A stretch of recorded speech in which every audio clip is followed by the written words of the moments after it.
গ্রামের প্রাণের উৎসব মানেই নৌকাবাইজ।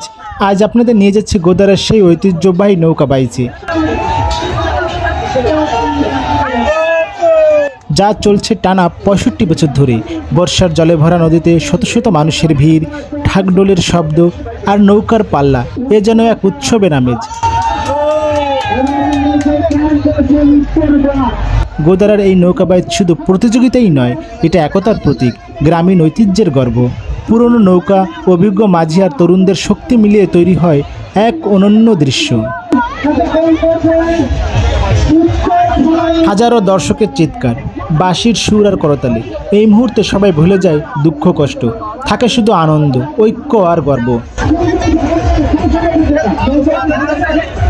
নৌকাবাইজ শুধু খেলাই নয়, এটা আমাদের গ্রামীণ সংস্কৃতি, এটা আমাদের ভালোবাসা আর ঐতিহ্যের প্রতীক। ৬৫ বছরের এই ধারাবাহিকতা আমাদের শেকড়কে মনে করিয়ে দেয় আর প্রমাণ করে ঐতিহ্য কখনোই মুছে যায় না। আসুন আমরা সবাই মিলে গোদারার এই নৌকাবাইজকে বাঁচিয়ে রাখি আর বাংলার গৌরবকে ছড়িয়ে দিই সারা বিশ্বে।